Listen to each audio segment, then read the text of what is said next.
you've got a Presta valve, chances are you might have one of these lock rings on there. You're just going to need to unscrew it before you can take the tube out. So then you're going to want to again start opposite the valve and just pull your tube out of your tire.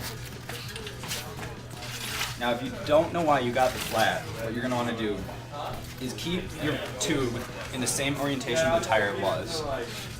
Take it out, and you're going to want to put it in your pump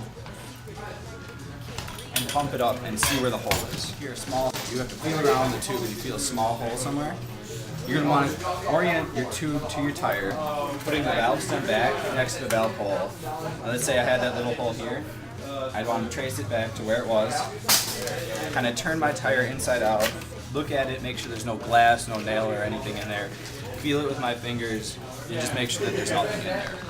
And once I'm sure there's nothing in there, then I'm ready to put the new tube in. So, you got your new tube, and you want to make sure you go and have one of these with you.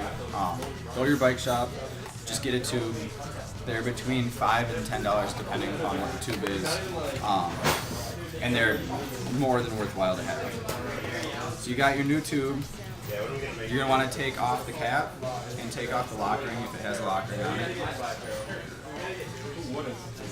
Take the valve stem. That's the first thing you want to put through. And just kind of work your way around the tire, putting it into the tire. From there, you're going to start at the valve stem, pushing the bead of the tire into the rim. And you'll see on your rim, you've got a little groove there. And it goes out and then it goes in. And on the tire, there's a bump, and that bump should fit right into the groove of the rim. So you're going to want to just kind of work your way around evenly from the valve stem until you get to the opposite side. And from there, you should just kind of be able to push it over using this part of your hand, or your thumb. Just kind of gently pushing it on over the edge. And if you've got a really, really hard tire that won't go on over the edge, let's say you're here and you got that much left and it won't go on, you want to be really careful when you do this because it's really easy to pinch your tube. But what you do is you take your tire lever and you use it backwards the way you did the first time. And you want to get the plastic part up just on the edge of the rim and have it so that you push, as you lift, you push the tire up over the edge of the rim. But you have to be really careful that the tube isn't between the plastic part of the tire lever and the metal part of the rim as you're pushing that over. Otherwise you'll pinch it and you'll have undone your entire effort so far. So then you're going to want to pump it back up to about within 10 pounds of the recommended PSI, about 10 pounds under. The recommended PSI, or the max PSI is what's on there, and that's a little over the recommended PSI. If you're a really light person, you can get away with the max PSI, but in the same light, you start to put yourself at risk of blowing the tire off the rim when you get to the max. So pump it up. Now you're ready to put your wheel back in your frame. Oh yeah. So turn it back right side up. Make sure your wheel is facing the right direction.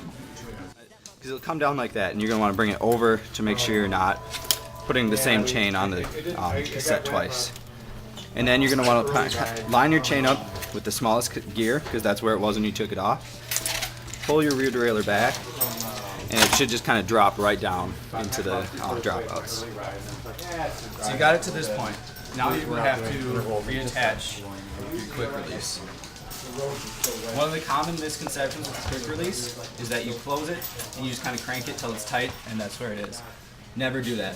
What you want to do is you want to keep it open, tightening it from the drive side, which is where your chain is, and then tighten it by folding it or by closing it. So you want to make sure it's nice and tight. And then finally you're going to want to re-secure your brake and make sure your wheel's spinning through fine, and you're good to go. Never better, thick skin, thin sweater, spinning grins at a dirt whistle wetter, flirt, this'll get her hurt, this'll sever worth, stop, pop, lock the fuck out, duck, ain't got a buck like the luck's out, who makes a living giving plasma, nickel thin kids spilling smoke about the asthma anyway, who paves the way when you can save your slave and make $1 out your veins.